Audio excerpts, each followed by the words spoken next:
También les dijo: el sábado fue hecho para el hombre y no el hombre para el sábado. Así el Hijo del Hombre es también Señor del sábado.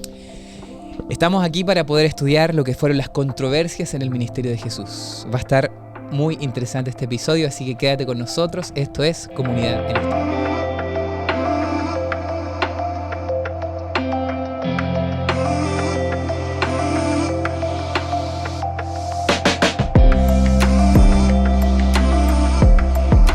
Bienvenidos otra vez a Comunidad en Estudio. Estamos muy felices de poder estar con ustedes nuevamente, realizando este podcast, uniéndote a la conversación que vamos a tener aquí. Hoy de verdad que este podcast se viene muy interesante, lleno de tantas historias, así que bueno, vamos a empezar desde ya. Pero antes preguntarte, Cristian, ¿cómo estás? ¿Cómo ha estado la semana? Es muy lindo estar aquí. La verdad que muy bien, gracias a Dios, estamos disfrutando de este tiempo. Así que una alegría estar todos juntos aquí contigo, Dani. Lo extrañamos a nuestro amigo Jafet, pero... Sí, ya va a volver el hombre. Oren por él, que está un poquito delicado de salud ahora. Sí. Así que vamos a estar orando por nuestro amigo Jafet. Pero bueno, gracias también porque ya está de vuelta y le fue bien ahí en la campaña, ¿no?, de evangelismo. Vamos a empezar, ¿te parece? Desde ya, porque hoy tenemos mucho que hablar, mucho que compartir, que conversar. En relación a lo que fueron las primeras controversias que el ministerio de Jesús tuvo, ¿no? El último episodio estuvimos hablando un poquito, empezando a conocer a Marcos, cómo él empieza con las primeras historias, con Juan el Bautista, y cómo desde el principio de su evangelio ya nombra de que Jesús era el Hijo de Dios, ¿no? Y cómo él empieza con los primeros llamados. Recuerdan que estuvimos hablando de los primeros discípulos que Jesús llamó, cómo ellos dejaron sus redes, dejaron todo para seguir a Jesús, y también cómo él fue llamando a distintas clases sociales, o sea, sin hacer distinción alguna, ¿no? Sí. Podemos pensar de que los primeros que llamó era un poquito más, una condición más humilde económicamente, otros más acomodados, otros incluso recaudadores de impuestos, es difícil esa palabra, sí. Recaudadores de impuestos, como lo fue Mateo, y en su equipo pareciera ser que Jesús era alguien inclusivo, ¿no?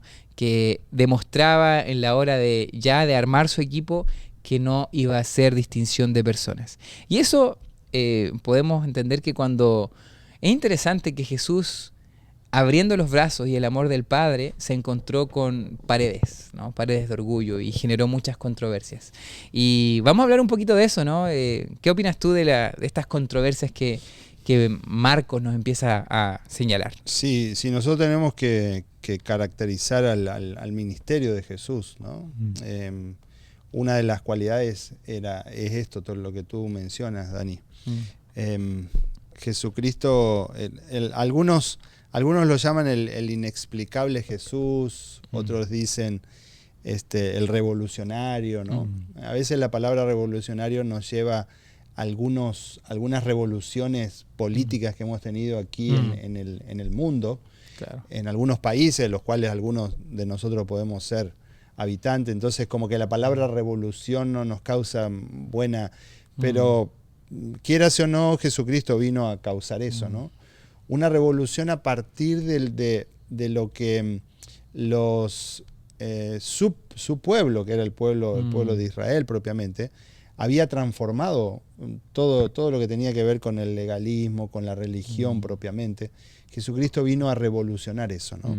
Y una de las características que el Evangelio de Marcos tiene, como tú bien decías, es el Evangelio más inclusivo de todos, ¿no?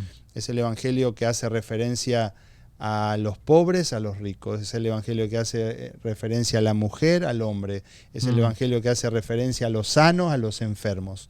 Es el Evangelio que hace referencia a los que no eran israelitas, y a los que no eran israelitas también. Es el Evangelio que más referencia hace a eso.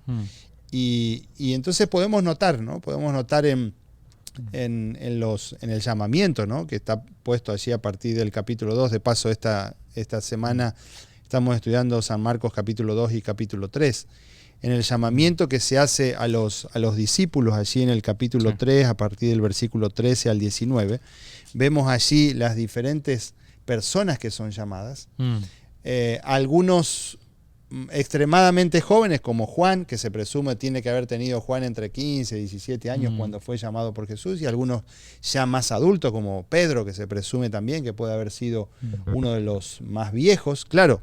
Tenía 25, 27 años, tampoco era tan viejo, ¿no? Claro, pero jovencito. ya una persona para ese tiempo, ya una persona adulta, con su familia, ¿no? Jesús llama a los que tenían familia, a los que no tenían familia. Jesús llama a los que tenían un poco más de dinero, a los que tenían menos dinero. Jesús llama a los que tenían una profesión física como los pescadores, a los que eran más, podríamos decir, más intelectuales, o tenían otra preparación, como en el caso de Mateo, ¿no? Jesús no hacía distinción de personas, y eso es lo más extraordinario de Jesús y es lo más extraordinario del Evangelio que nosotros recibimos.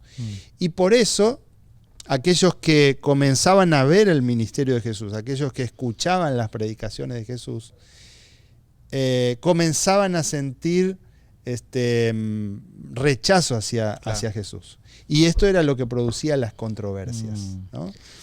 Sí. Y que las vemos aquí bien plasmadas en todo el capítulo 2 y capítulo 3. Sí, un grupo de personas todo el tiempo peleándolo a Jesús, ¿no? Sí, porque Jesús generaba ruido, ¿no? en las concepciones que habían acarreado por mucho tiempo. O sea, cuando tú miras la religión institucionalizada, que ya hablamos un poquito de eso en capítulos anteriores, la religión institucionalizada como lo era mucho de la religión del pueblo de Israel, que era arraigada a su cultura, traía orgullo, traía estatus, traía fanatismo también, pero fanatismo en base al yo, no en base al prójimo, no en base al amor. Y había una serie de cosas, ¿no? que eran un problema, y que Jesús, la figura de Jesús, como bien tú dices, vino a remecer, ¿no? A hacer temblar. Fue un terremoto para ellos. Y lo vamos a ver en las historias que vamos a estar estudiando bien rápidamente. Por ejemplo, la primera que me gustaría destacar es la que está en Marcos capítulo 2, versículo del 1 al 12. Que es cuando Jesús sana a un paralítico. Y ¿sabes qué me gustaría destacar un poco de esta historia que no aparece aquí en la escuela sabática? Que es interesante cómo Marcos te presenta de que la gente que se acercaba a Jesús tampoco lo hacían por los medios tradicionales, ¿no? O sea, no solamente Jesús se acercó a nosotros de una manera que escapaba de toda lógica, sino que también la gente que se acercaba a Jesús lo hacía por formas que no se podían explicar. O sea, ¿cómo tú vas a explicar a alguien que viene hacia un rabí por el techo, rompiendo el techo, llevándolo para llevarlo y que el maestro Jesús lo sanara, ¿no? Entonces a mí me habla también un poquito de esto. Marcos me está diciendo desde un principio de que Jesús viene a remecer las formas, no solamente las formas en las que se veía a Dios acercándose al hombre, sino también del hombre acercándose a Dios, a lo divino, ¿no? O sea, ellos tenían toda una serie de liturgias establecidas de cómo tú tenías que acercarte a lo divino, a lo religioso, y hacer esto otro, y esto después de esto. Pero aquí vemos 4 personas rompiendo un techo, llegando a Jesús. Y en la casa de Pedro, ¿no? Que no era el que un tiempo después le corta la oreja a uno. Claro, sí. Había que animarse a hacer eso. Claro. Yo estoy seguro que ellos después fueron a arreglar el techo o tuvieron que pagar algo de dinero para que ese techo se fuera a arreglar. Entonces, pero ahí vemos la fe de estos hombres, la seguridad, y la fe del paralítico propiamente, porque él es sanado por la fe propia, ¿no? El paralítico es sanado por su propia fe. Pero también está la fe de estos hombres, y el esfuerzo y la misión bien clara de llevar a este hombre a los pies de Jesús. Correcto. Y ellos hacen una inversión, quiero decir que hacen una inversión. Porque la inversión fue después arreglarle el techo a Pedro. Pedro muy contento de que le trajeran que Jesús hiciera el milagro, pero decir, bueno, ¿y ahora quién me arregla el techo, no? Claro. Entonces, todas estas cosas nos hacen pensar, decir, los esfuerzos que tenemos que hacer para llegar con el Evangelio a otras personas, las inversiones que tenemos que hacer, el poner de nuestro dinero para que otros puedan conocer y podamos nosotros llevar a esas personas a los pies de Jesús. Pero siempre había algunos que estaban ahí, dice el texto bíblico, murmurando, dice, ¿no? Y conociendo luego Jesús en su espíritu, dice el versículo 8, que cavilaban de esta manera dentro de sí mismos, les dijo, ¿por qué caviláis así en vuestros corazones? Entonces yo Bueno, tengo un sermón preparado de esto y ahí busqué el significado de la palabra cavilar, ¿no? Y es pensar insistentemente. ¿Sí? Cuando nosotros tenemos una actitud crítica hacia todo lo que se hace, ¿no? Es como que nuestro pensamiento va de continuo hacia eso, hacia la crítica. Y nos volvemos críticos, nos volvemos negativos, ¿no? Claro. Y todo lo que vemos está mal, todo está negro, todo está oscuro. Le tenemos que encontrar el... Todo. Sí. Se hace esto, está mal. Se hace lo otro contrario, está mal también. Este dijo esto, está mal. El otro dijo lo otro exactamente contrario, está mal también, ¿no? Y esta era la actitud que los fariseos y los que estaban allí, los escribas, ¿no? Estaban allí sentados algunos de los escribas. Y me llama la atención estaban allí sentados algunos de los escribas, los cuales cavilaban en sus corazones, dice el versículo 6. Algunos dicen que pueden haber estado sentados dentro de la casa, mientras había otros que estaban trabajando para traer a alguien que necesitaba de Jesús. Pero estos estaban en la actitud de estar sentados ahí mirando. Otros dicen, estaban como la casa está relativamente cerca de la sinagoga de Capernaum. Algunos dicen, bueno, ellos estaban mirando desde lejos lo que pasaba sentados. En cualquier, no importa que hayan estado dentro de la casa escuchando, que no lo creo, porque es difícil que estén sentados en la casa de Pedro, ¿no? Claro, pero podría ser, algunos eruditos bíblicos mencionan eso, ¿no? En cualquier situación que estén, dentro de la casa o fuera de la casa, ellos estaban sentados, no estaban haciendo nada, ¿no? Y entonces esa es la actitud que muchas veces nosotros comenzamos a tomar cuando nos quedamos sentados sin hacer nada, porque comenzamos a ver todo oscuro, todo negro, todo negativo, ¿no? Esto se hizo así, se hizo así, se pintó la pared de esta manera, se pintó la pared de la otra, no, esto no nos gusta, o sea, todo, absolutamente todo, ¿no? Y no era solamente estar sentados de manera pasiva, sino también lo que empezaron a murmurar. O sea, Jesús primero... Es interesante que Jesús, el primer milagro que hace no fue el levantar al paralítico, el devolverle la movilidad, ¿no? Sino que fue perdonarle sus pecados, ¿no? Y eso fue motivo se rasgaron vestiduras. ¿Qué se cree? O sea, vieron que Jesús pronunció estas palabras y lo primero que dijeron no fue, oh, qué lindo, ¿no? Sino que fue, ¿qué se cree que está perdonando pecados? Y ahí es donde Jesús hace el milagro y mira qué interesante. Muchas veces nosotros confundimos esto de los milagros, ¿no? Y a veces como que estamos esperando milagros visibles para poder creer en Jesús o para que, no sé, mi iglesia crezca. Pero aquí el mayor de los milagros no fue precisamente que el paralítico caminara, sino que fue que el paralítico se le perdonaron sus pecados, recibir la salvación, ¿no? Entonces yo creo que muchas veces los milagros Jesús los hace para que creamos que el milagro más grande ya fue hecho, ¿no? A veces necesitamos realmente creer que Jesús nos dio la salvación, Jesús nos perdonó los pecados, y ahí Dios, cuando dudamos y todo, bueno, Él tiene que hacer señales, milagros, para que tú puedas ver de que Él el milagro más grande ya lo hizo, ¿no? Pero esto generó una controversia complicada, que es la primera. O sea, ya empezaron a murmurar, a pesar de que se dieron cuenta que Jesús incluso leía sus mentes, ¿no? Dijeron, o sea, ¿quién eres tú para perdonar pecados, no? ¿Qué piensas tú ahí de esta murmuración, de esta...? No, ese pensar insistentemente sobre algo, ¿no? Dice, ¿por qué caviláis así en vuestros corazones? Dice el versículo 8. ¿Qué más fácil decir al paralítico, tus pecados te son perdonados? Decirle, levántate, toma tu lecho y anda. Pues para que sepáis que el Hijo del Hombre tiene potestad en la tierra para perdonar pecados, le dijo al paralítico, a ti te digo, levántate, toma tu lecho y vete a tu casa, ¿no? Jesús avanza con lo que él sabía que era su misión en esta tierra, que era traer amor, perdonar los pecados, para eso había venido, y no había nada ni nadie que aunque estuviese cavilando en sus corazones, aunque estuviese quejándose, aunque tuviese una actitud negativa hacia su ministerio, Jesús no iba a dejar de hacer eso, ¿no? Y entonces este hombre se levantó y enseguida, y tomando su lecho, salió delante de todos, de manera que todos se asombraron y glorificaron a Dios diciendo, nunca hemos visto tal cosa, ¿no? Los gruñones de siempre iban a seguir existiendo, ¿no? Sí. y existieron en aquel tiempo y aún siguen existiendo hasta el día de hoy también, cuando el Señor obra milagros de transformaciones de vidas y hay personas que dicen, no, cuidado porque tal vez no está transformado totalmente, ¿no?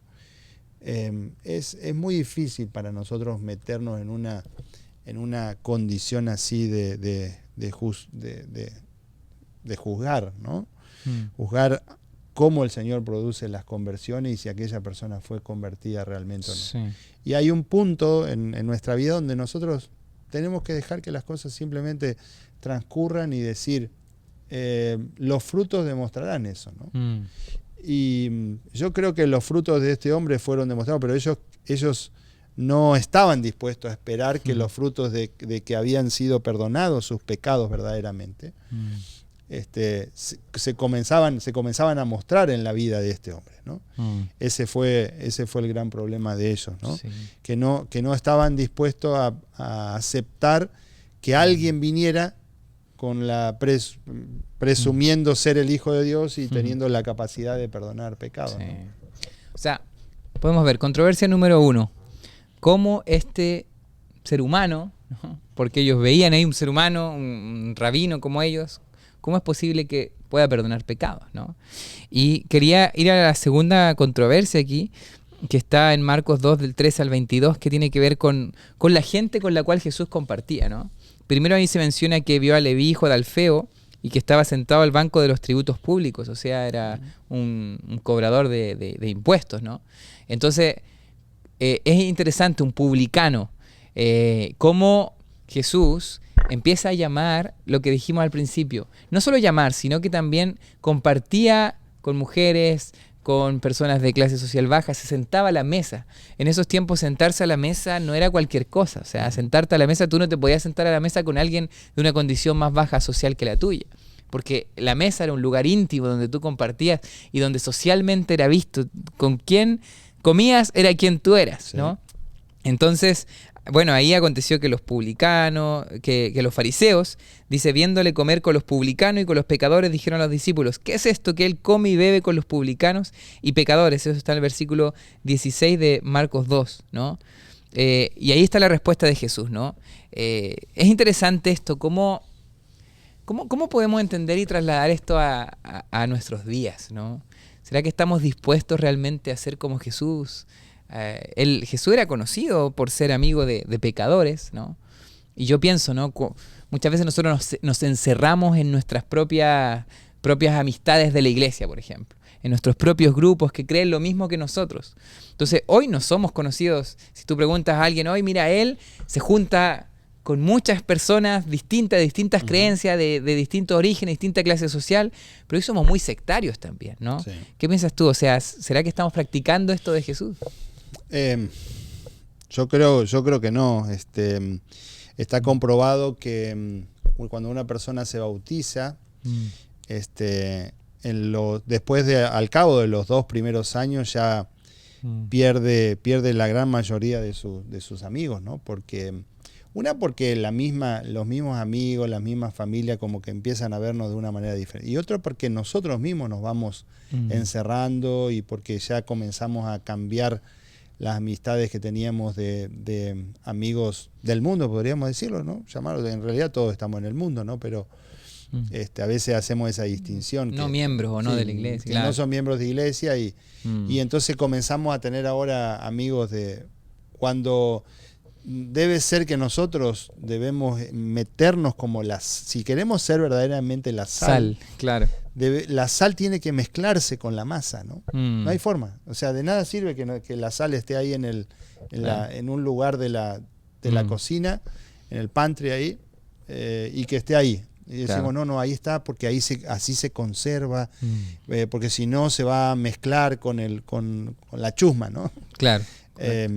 Tenemos mucho cuidado con eso, ¿no? Y Jesús rompía todos estos paradigmas que la gente común tenía, que los israelitas tenían, por eso no se podían mezclar con los pecadores, no se podían mezclar con los samaritanos, no se podían mezclar con otras naciones, que era algo que Dios se lo había indicado cuando le dijo que no se casen, pero era otro contexto y era el contexto de que el pueblo no se no se comience a manchar por lo que tenía que ver con todas las prácticas de la adoración a dioses paganos, dioses falsos, ¿no?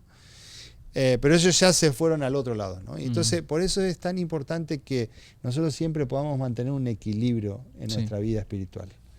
Porque aquellos que Dios se lo había indicado en algún momento, ellos ya se fueron al extremo total, se fueron hacia un lado extremo, ¿no? Es decir, no nos podemos juntar absolutamente con nadie porque se creían superiores, ¿no? Correcto. Y ese es muchas veces el problema que podemos llegar a tener nosotros en nuestra vida personal. Es decir, no nos mezclamos porque nos consideramos superiores. Siento que nosotros tenemos mucho que aprender de toda la gente. Y si queremos ser verdaderamente la sal, necesitamos mezclarnos con la masa, ¿no? Correcto. Y asumir las consecuencias de eso, ¿no? Porque a veces ¿y qué dirán? Y me van a criticar, y nos da miedo asumir y dar un paso, o sea, dar ese riesgo, ¿no? De poder salir de tu zona de confort y abrir a lo que Dios quiere hacer con nosotros. Sabes que muchas veces cuando me encontré con este versículo central de al menos de lo que vamos a estar estudiando aquí, a mí me dio como una luz de que muchas veces nosotros hacemos lo mismo que la gente estaba haciendo con Jesús, ¿no? Cuando los fariseos llegaron y se empezaron a tener esta crítica, ¿no? De que Jesús comía con publicanos, con pecadores, incluso le criticaban porque sus discípulos no ayunaban, no hacían estas prácticas que supuestamente tenían que hacer, ¿no? Tengo una predicación por ahí que ellos criticaban porque Jesús no hacía lo que supuestamente tenía que hacer y hacía lo que no tenía que hacer, o sea, según su mente, o sea, rompía toda lógica, ¿no? Entonces, ahí es donde Jesús en el versículo 21 dice de Marcos 2, me gustaría leer ese versículo porque me gusta mucho cómo Jesús plantea su misión, su ministerio. Dice, nadie pone remiendo de paño nuevo en vestido viejo. De otra manera, el mismo remiendo nuevo tira de lo viejo y se hace peor la rotura. Y nadie echa vino nuevo en odres viejos. De otra manera, el vino nuevo rompe los odres y el vino se derrama y los odres se pierden. Pero el vino nuevo en odres nuevos se ha de echar. ¿Sabes qué? Nosotros esto no solamente lo hacemos con el Evangelio de Jesús. Yo siento que lo hacemos incluso con nuestras amistades, con la gente que conocemos.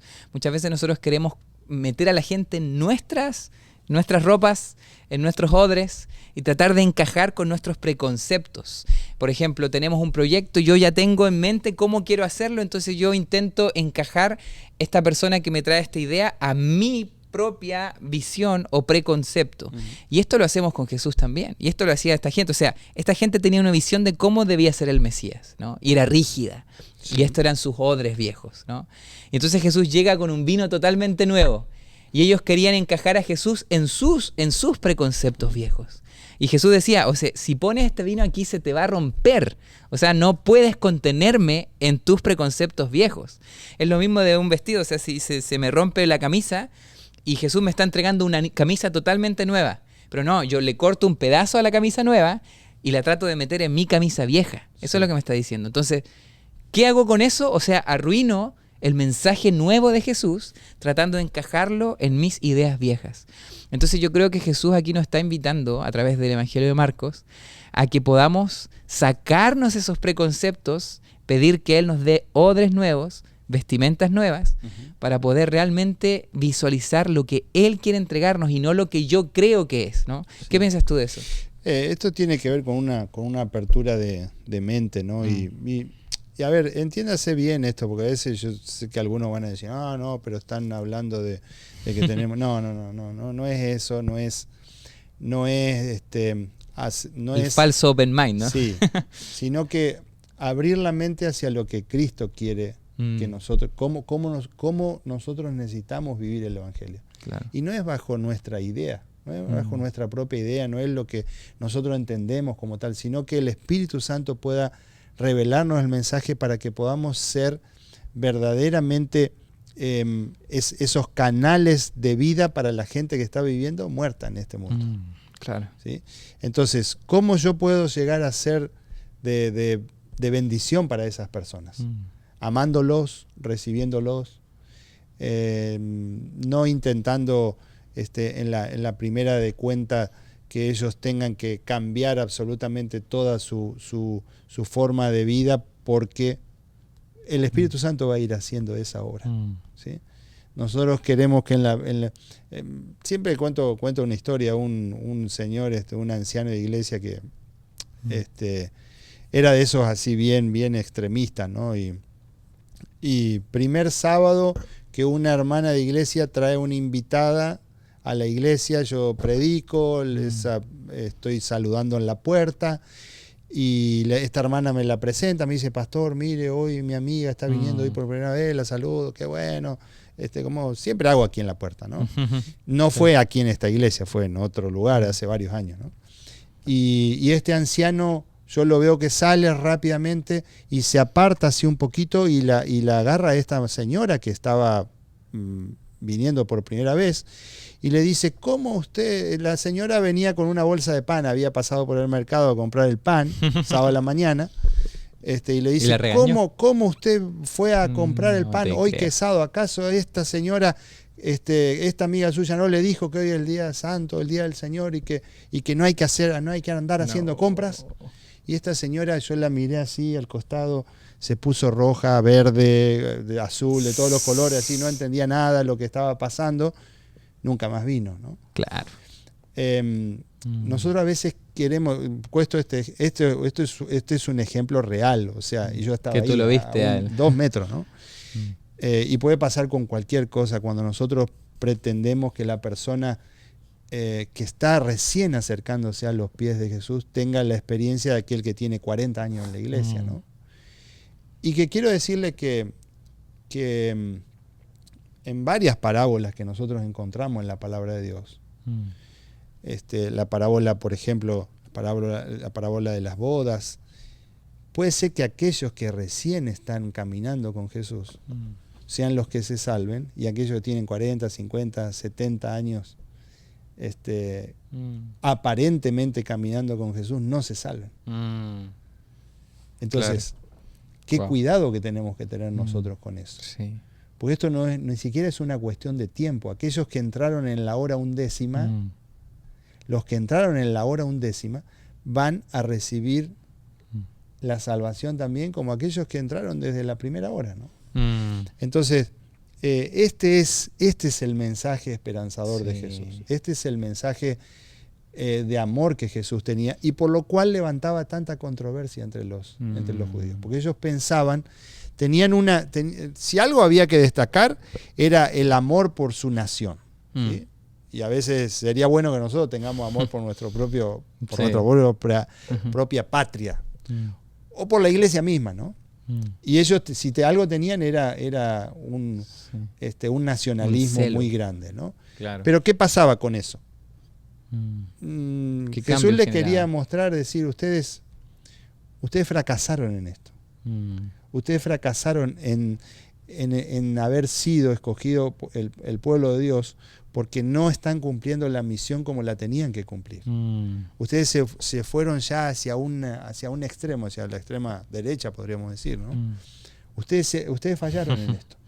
Sí. Y ellos no querían aceptar esto como tal. Entonces, todo lo que Jesús venía a decirle era todo mal visto, era todo: Jesús está equivocado, cómo Jesús viene, cómo Jesús sana en sábado, cómo Jesús perdona los pecados, cómo Jesús come con publicanos y pecadores, cómo Jesús y sus discípulos no ayunan 2 veces por día como dice la ley, los discípulos recogiendo espiga en el día de reposo, trabajando, haciendo una obra en sábado, ¿no? Todas esas cosas hacían que ellos se pusieran en contra de Jesús por todo lo que Jesús hacía. Sí. O sea, veían absolutamente todo mal en Jesús. Claro. Siendo que Él había venido a mostrar amor, siendo que Él había venido a salvar a la humanidad. ¿Sabes? Yo busqué rápidamente una cita que el otro día me compartió mi hermano en relación a esto, que nos podemos identificar mucho con los fariseos, ¿no? Porque los fariseos llevaban tiempo, décadas, ¿no? Incluso puede ser que venían de padres que tenían esa tradición, ¿no? Pero seguían haciendo año tras año las mismas cosas. No estaban preparados para lo nuevo que Jesús iba a traer. Entonces me encontré una cita que está en inglés, pero a ver, déjame ver si la tradujo en el momento. Dice: fui un cristiano por 22 años, dice este autor, pero en lugar de ser un cristiano que tuviera 22 años, o sea, 22-year-old Christian, ¿no? O sea, un cristiano de edad de 22 años. Maduro ya de 22 años, podríamos I was a 1-year-old Christian 22 times. O sea, fui un cristiano de un año de edad 22 veces. 22 veces. ¿Me entiendes? Dice, solamente estuve haciendo las mismas cosas over and over again. O sea, sí. Entonces yo creo que los que dicen muchas veces, yo llevo 30 años en la iglesia, pero puede ser que tengas un año de ser cristiano porque simplemente repetiste las mismas cosas año tras año. Entonces yo creo que es importante es esto, o sea, tener esta apertura a lo que Cristo tiene que seguir haciendo. Lo mismo dice Pablo, después dirá, el que comenzó la buena obra en ti, va a ser fiel en perfeccionarla. O sea, Cristo siempre está haciendo una obra en nosotros y tenemos que estar abiertos a poder recibir lo que Él quiere entregarnos, ¿no? Y sigue las controversias, mira, sí podemos ahí ir a la siguiente historia. Tú hablaste del sábado, por ejemplo, ¿no? Jesús pronuncia esa frase tan típica, ¿no? Tan conocida. El sábado fue hecho para el hombre y no el hombre para el sábado. ¿Cómo podemos entender esta frase? ¿Qué piensas? Esta es la historia que aparece allí en Marcos capítulo 2, versículo 23 al 28, ¿no? Los discípulos recogen espiga en el día de reposo. Aconteció que al pasar él por los sembrados un día de reposo, los discípulos andando comenzaron a arrancar espigas. Entonces los fariseos le dijeron, mira, ¿por qué hacen en el día de reposo lo que no es lícito? Y a veces recargamos con una cantidad de cosas y de pesos a la religión que el Señor no quería que esté ese peso, ¿no? Por eso cuando Jesucristo les dice el yugo que ustedes les muestran es pesado, ustedes han puesto una carga muy pesada sobre las personas, ¿no? Ustedes han creado una religión de peso. Y entonces Jesús le dice en oposición, les dice, acepten mi carga, que es ligera, ¿no? Acepten mi yugo, que es ligera. Ligera mi carga, ¿no? ¿Por qué? Porque esto tiene que ver con la gracia del Señor. Y la gracia es tan fácil, y entiéndase bien esto, y tan liviana. Esto no estoy diciendo, no estoy bajando el precio a la gracia. No se entienda mal. Uno van a decir, ¿cómo el pastor está diciendo que la gracia es liviana, es fácil? Es aceptar a Jesucristo nada más. Y comenzar a caminar con Él. Entonces cuando empiezo a caminar con Él, todas las cosas empiezan a salir, ¿no? Uno dice, los frutos. Siempre digo, por ejemplo, hablando de la billutería, de los aros, de las joyas, ¿no? Yo digo, a veces nosotros tenemos que estar ahí como predicando en cuanto a esto y cuando nosotros aceptamos al Señor Jesús y comenzamos a caminar con Jesús, eso se empieza a caer solo, ¿no? Tú dices, ¿para qué me dejo esto? ¿Para qué? Y una vez le conté algo a una persona que estaba viniendo aquí a nuestra iglesia acerca de esto. Tenía piercing, tenía algunas cosas en su lengua, en su nariz y demás. Y entonces él me contó y me dice, mira, el otro día estaba en la mesa escribiendo aquí y dice, y en un momento, ¡puc!, se me cayó el aro, el piercing que tenía aquí en la nariz. Dice, y yo dije, ¿qué pasó? Se cayó solo. Se despegó. Y entonces se acordaba de aquello que yo le había dicho cuando le dije, mira, el Espíritu Santo te va a ir mostrando todas estas cosas, poco a poco, ¿no? El Espíritu Santo nos va revelando y como dice claramente en la Escritura, la senda de los justos es como la luz de la aurora, ¿no? Que va en aumento, va en aumento, va en aumento. Claro, no es lo mismo la luz de las 6, ¿qué hora está saliendo hoy el sol? Como 6:15 más o menos. No es la misma la claridad del día a las 6:15 de la mañana a las 12, que a las 12, ¿no? Claro. Cuando el sol está en su cenit, en el punto máximo, ¿no? Claro. No es lo mismo. Claro. ¿Sí? No es lo mismo de aquel que empieza a caminar que aquel que... Pero nosotros tenemos que ir creciendo, ¿no? Y nadie está diciendo, no, porque el Señor, la gracia del Señor es tan amplia, siempre me quedo como a las 6 de la mañana en mi vida espiritual. No. El Señor, vamos a ir caminando con el Señor Jesús, vamos a ir creciendo, vamos a ir desarrollando esa relación con Cristo. Y el Señor nos va a ir mostrando todo lo que tiene que ver y cuáles son las cosas verdaderamente importantes. Es importante la vestimenta, es importante esto, es importante lo otro. El Señor nos va a ir mostrando qué cosas nosotros necesitamos hacer. A veces nosotros le ponemos atención a aquellas cosas que no tienen mucho sentido para nuestra salvación y que son más cuestiones externas, y el Señor quiere que nuestro corazón esté convertido. Sí. Quiero decir que es mucho más difícil de cambiar un corazón orgulloso, arrogante, que algunas demostraciones externas que podamos llegar a tener, cómo nos vestimos o lo que usamos. Sí. Es mucho más difícil cambiar el orgullo y la arrogancia que esas otras cosas. No. Claro. Y que normalmente nosotros no vemos. ¿Por qué? Porque venimos bien vestidos a la iglesia, damos nuestras ofrendas, damos nuestros diezmos, pero tenemos un corazón orgulloso y arrogante. Lo mismo Jesús decía, ¿no? Lo que realmente contamina al hombre son los malos deseos, los malos pensamientos, lo que sale del corazón. Sí. ¿No? La comida, claro, te puede caer mal, pero lo que realmente contamina es lo que hemos arraigado en nuestro corazón, ¿no? Yo he tenido a veces diálogos más francos y sinceros, espiritualmente hablando, ¿no? Con personas que tal vez su exterior no es como los cristianos de 70 años de cristianismo, que con un cristiano de 70 años, pero que está encerrado en sus pensamientos, en sus propias ideas, en sus costumbres, simplemente, porque a veces son muchas cosas que son costumbres que no tienen mucho sentido a lo que tiene que ver con la vida cristiana propiamente, ¿no? Puede ser un cristiano de un año de edad 70 veces. 70 veces. Sí. Eso me llamó la atención. ¿Sabes qué? Está bueno eso. En este mismo texto, llegando al final, ¿no? Como lo que Jesús provocaba, no solamente en los fariseos, y aquí entramos un tema que a mí me llegó al corazón, ¿no? Porque si Jesús, ya uno puede entender, bueno, los fariseos, era una figura Jesús muy incisiva. Como que les viene a mover el piso. Claro, capaz que les arruina el negocio. Claro, quizás ahí había como una rivalidad. Pero ya tu familia, uno pensaría, bueno, entonces Jesús se iba donde su familia, donde su mamá, sus hermanos, y ahí se recibía aceptación. Pero al parecer no era así. Y Marcos capítulo 3, del versículo 20 en adelante, nos da a entender un poquito que también había una sospecha y un preconcepto falso de quién era Jesús en su familia. Mira lo que dice ahí el 3:20, dice: y se agolpó de nuevo a la gente, de modo que ellos ni aún podían comer pan, dice. Dice 21, cuando lo oyeron los suyos. Y después al final de esta parte de la Biblia, este trozo, se explica bien que lo suyo era la misma familia, los hermanos, la mamá incluso se incluye al final, ¿no? Dice, vinieron para aprenderle, porque decían, está fuera de sí. Sí. O sea, la misma familia pensaba que Jesús estaba loco. El libro El deseo de toda la gente, Elena de White, amplía un poco esto y dice, verdaderamente eran la madre y los hermanos que estaban ya como... Porque claro, imagínense, Nazaret era una población no muy grande, una aldea no muy grande.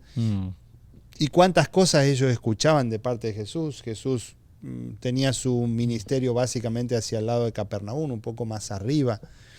Sí. Pero las veces que había pasado Jesús por Nazaret allí, Jesús va a la sinagoga, se pone a leer y lee Isaías y dice, este soy yo aquí, está ¿no? Cumplido al frente esto se está cumpliendo, ¿no? Y claro. Entonces como decir, ¿qué pasa con este? Pero ¿acaso no es este el hijo de José? ¿Acaso no es su hermana tal y esto, el otro? Sí. ¿Qué pasa, no? ¿Qué está pasando? Entonces, la familia, los hermanos de Jesús, comienzan a ver un problema también en esto, ¿no? Claro. Y entonces se dirigen a María para tratar de convencerla a que le vayan a hablar y decirle, mira, basta ya, termina con esto, para con esto, nos estás trayendo problemas, tú que andas diciendo por ahí que eres el Hijo de Dios y todo esto nos está trayendo problemas, no solamente te trae problemas a ti. No hay ni pan para comer, parece. Te quieren matar a ti o vas a lograr que te maten, porque eso es lo que decía la ley. Claro. ¿Sí? Aquel que se dignara a decir que era hijo de Dios o profeta, blasfema. Y no estaba blasfemando, claro. y su condenación era la muerte. Claro. Entonces te van a matar, pero también nos traes problemas a nosotros, porque yo me imagino, ¿no? Esto es una apreciación mía, ¿no? Pero no lo dice la Biblia ni tampoco el N.Y., pero digo, tal vez le estaba arruinando sus negocios, y si ellos seguían con la carpintería, la gente ya no quería venir a darles trabajo de carpintería porque le estaba arruinando. Y muchas veces nos pasa eso, ¿no? Cuando a veces nosotros predicamos, habrá gente que de pronto se alejará de nosotros porque dice, este está medio loco, se volvió extremista, ¿no?, de la religión. Y eso es lo que estaba pasando con Jesús. Y la llegan a convencer a María de que le vayan a hablar a Jesús. Y esto me llama la atención también porque María sabía, ¿no? María sabía quién era Jesús. María sabía desde antes que Jesús naciera cómo iba a darse todo. El ángel se lo vino y se lo anticipó. Sí. Ella estaba convencida de que Jesús era el Hijo de Dios. Pero sin embargo, en algún momento habrá tenido un poco de duda, o en algún momento habrá escuchado tanto. Pues habrá sentido miedo también, ¿no? Miedo, y tanto de los otros hijastros, porque no eran hijos de ella, de su vientre, sino que eran hijos de José. Claro. Habrá escuchado tanto de esos hijos de crianza que ella tenía, que terminó convenciéndose y ir a hablarle a Jesús. Sí. Y entonces esto nos llama poderosamente la atención. Cuando nosotros a veces escuchamos tantas cosas contra, terminamos nosotros aceptando y creyendo eso también. Y a veces actuando, aunque no estemos convencidos, pero vamos detrás de la masa, ¿no? La masa va hacia aquí, la turba va por aquí, nosotros terminamos yendo por ahí, aunque no estemos convencidos, pero nos termina arrastrando, ¿no?, esa masa, ¿no? ¿Sabes qué pasa? Yo creo que cuanto más cristocéntricos somos, más equilibrados somos. Y más vamos a generar quizás, o no vamos a calzar ni por un lado ni por el otro, ¿no? Yo siento que el enemigo lo que está haciendo es dividiéndonos, ¿no? Está tratando de etiquetarnos, ¿no? Está tratando de que tú tengas un preconcepto, que tú tengas un odre rígido en el cual tú te sientes cómodo. Entonces, cuando tú llegas con el mensaje de Jesús, ese mensaje no cabe en un odre antiguo, ¿no? Por más ese odre sea la rigidez de una tradición o el legalismo, o ese odre sea las ideologías modernas que se están introduciendo en el mundo, pueden ser cualquier tipo de odre. Cuando tú intentas meter a Jesús en ese odre, no vas a poder contenerlo. Jesús es algo, el evangelio es algo completamente nuevo. Por lo tanto, no tiene que ver con ser moderno o ser tradicional o ser open mind o más conservador. Tiene que ver con ser cristocéntrico. Tiene que ver con aceptar realmente el mensaje de Jesús, ¿no?, tal cual lo presentan los evangelios. Entonces, creo yo que en este sentido y en esta escena, al final me causa tristeza porque la gente, bueno, después dijeron, lo acusaron de loco, y la gente también ahí lo acusó de endemoniado, ¿no? Y Jesús les da una parábola, dice, o sea, ¿cómo Satanás se va a expulsar al mismo? O sea, estaría dividido contra él mismo. Sí. Una familia dividida contra sí misma no prosperará. Pero al final vemos que en su familia también había una división, ¿no? Eso me pareció interesante. Y al final, cuando la gente le dice, oye, mira, te están esperando ahí tus hermanos, tu madre, Jesús mira a la gente que lo está realmente escuchando y dice, estos son mis hermanos realmente, son los que hacen mi voluntad, ¿no? Entonces, no sé, yo creo que ahí me saltan muchas lecciones de las cuales, ¿qué podemos sacar de esta escena al final? ¿Por qué Jesús? ¿Será que Jesús fue grosero en decir, oye, pero estaba su mamá afuera, ¿no? Y Jesús dice, mira, no, mis padres, mis hermanos, son aquellos que hacen la voluntad de Dios, ¿no?